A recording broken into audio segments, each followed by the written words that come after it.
All right, guys, here we are to talk about Season 2, Episode 10 of the Santa Clarita Diet, the finale. What's up?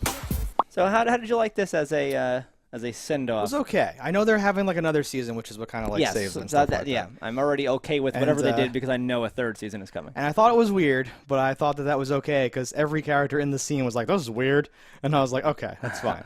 So like I'm talking about the very end or whatever. Yes. I was like, I see whatever stuff's going. I think that they kind of needed this though. For sure. I was like, how could you solve this without killing off the neighbor cop friend thing? There you go. And having her a Jesus freak and really leaning into that. It's certainly creative and must have been set up. Like there's a lot on this show where it's like, oh, I guess that's convenient or that's whatever. But they set it up whether this was their eventual intention or not. I wonder how much of this is planned. It seemingly worked, and you got a lot of Nathan Fillion in this episode. I like that. Yeah. I didn't like they're going to kill him, but they didn't kill him yet, so maybe no, maybe he'll survive for a couple more. And he was crucial. He certainly was. He was the one, the work. turning point. She did really lean into the shooting, though. I was like, she shot her twice. The second time, I was like, what the fuck? That was so. Some of that's really good. I like when they. It's not even like a callback, but it's like the personalities of the people. Mm-hmm. You're not going to shoot her. I will shoot you. You're not going to shoot her. He'll shoot. She's going to shoot. She's going to shoot you. It's like, oh god. And then she's like, what? Yeah. No, I liked it. I liked it up until the point where, because like the Jesus freak way over the top, and she's worshiping them for like, is that a thing that happens? Like, what's going on? But it saved it when they're like, this is weird. This is unexpected. He's like, this is fucking weird. Like, I'm like, okay, that's cool, because they're acknowledging like it isn't like, oh, we should start like a death cult and like have a group of worshipers covering up our crimes. They're like, what? Okay. Like, it can't hurt to have a friend on the inside. I did like that the explosion all tied into it, and that's how she like that was the sign from God. I know. I literally love stuff like that. It's so dumb, but I love it. Because you know, whether you think about it before or after or during or like whatever, it's nice to have a whole show of things and then have them like tie together. Yeah, a nice and do little something. bow. Yeah, it just makes me feel good. It makes me have good feelings.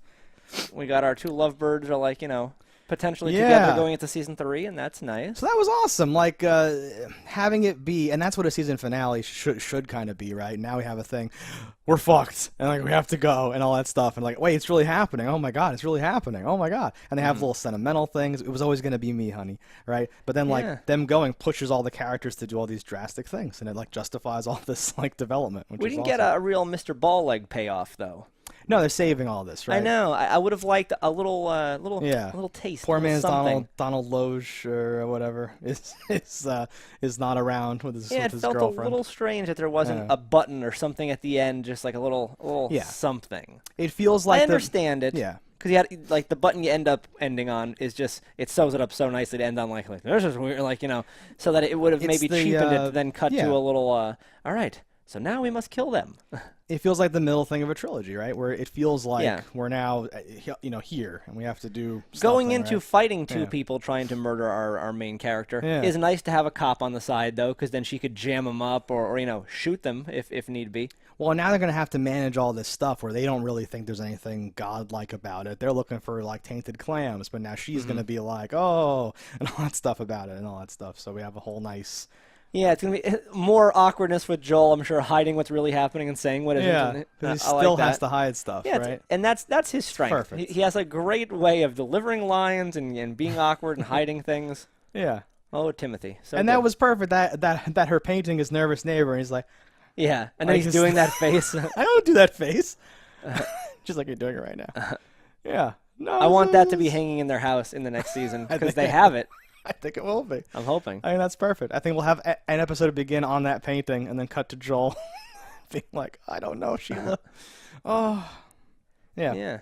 This was the natural, but this feels like a thing that a show would rarely do, right? Unless you're literally going to have them on the run. Like when they were going to leave, I was like, okay, we're going to be on the run, I guess, and have new characters, and maybe we'll go stay with Clam Lady. You're like, what are we going to do? This is, I don't know about this or whatever. And then they pull the rug out from under you so expertly, where it's like, we're not on the run, we've just changed everything, come back next season. When she starts stealing his things, I was like, oh, she's taking everything he loves, his guitar, the oven, which was so dumb to want to take with you, but he loves it because it's new, and takes that, and she takes it from him, his clothes, all of his clothes. And then later she's like, you'll never get that guitar. Yeah. Like as if that's like a thing. That's so perfect. No, it feels really nice. It feels like I like this. Do you think he'll get the guitar back now that she's praying? I don't know. I don't know. I don't know how it works. We'll see. Because and wasn't it like I've been thinking about learning? It wasn't even like she plays guitar. No, she just wanted his guitar. No, like those awkward moments and finding a place to put them in the middle of everything else are really the show's like strong suit or whatever. Right? Yes. Even when he's locked in a fight for his death, even when he's locked in a fight for his death, even when he's locked in a fight to the death with the colonel dude, he still has like a rose in his mouth. Like we still end up with and I never feel like other shows it would feel forced, and I wouldn't like it. In this one, it all feels natural, and I enjoy it, and that's just the level of it these actors bring to the table. It's actually crazy. I want to study this magic and figure it out because like on paper, I don't think it's something you can even study. I know, right? Because it's amazing. You could line up 100 people doing the same thing, and it will be good when some people do it and bad. Yeah. It just they have a certain amount of charisma, the way they say the line.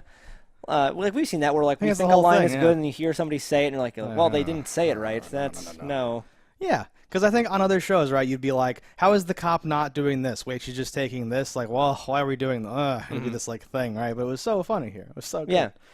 Because it's such an interesting, and I wonder how much of it is writing and how much of it is the characters just happen to bring to the table in their way of doing it.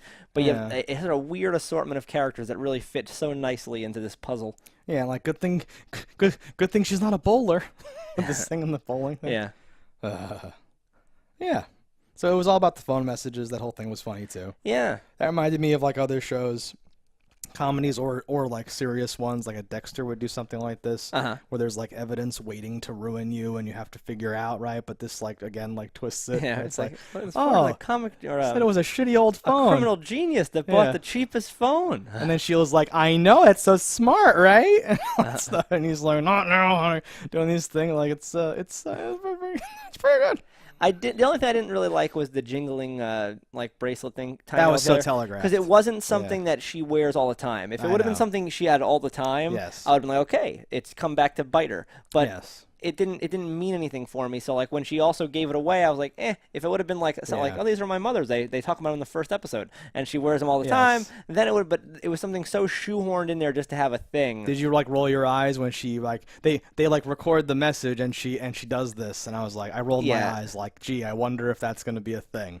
I would have preferred it to be like a cheesy ringtone or something from something. Right? Yeah, it really felt weird. If we're gonna nitpick the idea that the battery on the phone is not dead after so long, the idea that they can't look up things like when was this sent versus whatever, because like you'd think you'd be able to say like this message came in like today.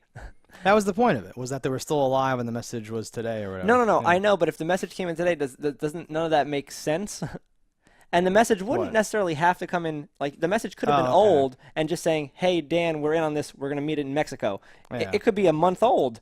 It just saying that that's what they did, those two were together. But having it come in today means that phone was sitting in that thing, like, working for so long. And a month later, he's like, okay, Dan, I'm going to meet you in blah, blah. Well, where's he been for the last month and a half?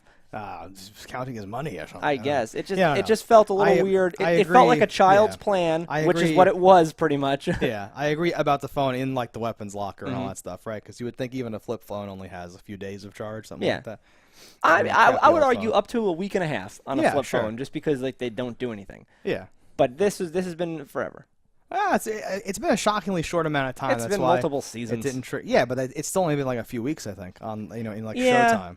That's why it didn't trigger too much for me, but I understand what you're saying. And it did feel like we got to the place we had to get to. It didn't trigger me to be like, this is bullshit. I flipped the table. Like, wouldn't it still raise some flags like, and he didn't bring his phone? Like, or he's probably still dead. Right, like what's going on here exactly, Yeah. Yeah, whenever that happens, whenever it's like, we have a convoluted plan that'll make them think this, and then you're like, why would they ever think that? What are you talking about? And then the people do the plan, and then like their first thought is, he must be invisible. Yeah. You're like, wait, what? Why would you ever consider? Oh, I guess the plot. But a decent I guess he episode. has a copy of the script. I didn't think it had the same impact of or punch of a normal last episode of a season. Ooh. Like in that I didn't walk away with like, how will this resolve? Because it didn't really have that kind of an ending. And not that all season finales need to have that ending. I could see the weird fun that's going to happen next season, and that's, I guess, the point of it, making you want to watch and anticipate what kind of weird, goofy shit's going to happen. And it did work in that respect. I just would have liked Mr. Bald-Leg people. I wanted something there. I wanted the hook like if it would have ended and it's them watching it through a scope on them, and then it ends, I would be like, okay, stuff's gotten weird. Or then he says, "This is weird." Like everyone just says, "This is weird," one after the other. If I'm writing this, Yeah. I would have had, so just as I said, they're on the end of the field with a sniper rifle, like watching this happen, and like he's about to take the shot on the wife, and then like something happens and he moves and he kills the cop. Oh. And then there's like, this is weird. This is weird. Ah! This is weird. Yeah. And it cuts out. Ah, damn. I think that would have made for a lot of interesting things. Well, I guess, yeah. Oh my god, because it would have just come from them being totally solved, like all their problems, to oh my god, now the police like oh more my, problems. all these issues. Yeah, I thought about what they were gonna do with her because I guess I never could have predicted this. Right? Oh, no one could have. But in my head, I was like, well, we may have said last time, like, well, they can't do it, they can't kill her because there's no other cop that's already looking into it. But then in this episode, they introduce a guy who's like the head of homicide. And I was like, okay, this is what we're going to do. And he's now. in things as tough guy number 6. Exactly. He's got like the toothpick, and he's like, really? Because you just said this. What do you mean? And he's like, ah, and like runs away or whatever. So I was like, oh, okay, I guess we'll do that. But then, no, those are weird at the ending. And like the female cop, she's not she's a nervous kind of person, it seems, too, in some regards. So I imagine her trying to hide things from that guy in the future because she's already put him on the trail of this as a possibility, and now has to dissuade him, and that'll be fun too. Her being like, no homicide. What? No, there's no homicides. And then he's like, I think there's a homicide. And now it's like the exact same homicide. The exact same thing where she's now just moved over to the other camp, and he's come in as like the guy. Yeah. No, that's like on a light show like this, you never want to do one thing for too long. So I like the idea that they're keeping it spicy. Adding more stuff. Around. Yeah, I like it. Yeah, 10 out of 10. That's pretty much everything that happened in 9 out of 10 in this episode. I give it a 9. 8.5 out of 10. Well, let us know what you rate this in the comments below. So let us know what you think about it. Don't die in a fire, and we'll see you next time. Hello, internets. I just love watching JustDaggers. If you've enjoyed this video as much as I have, click that subscribe button.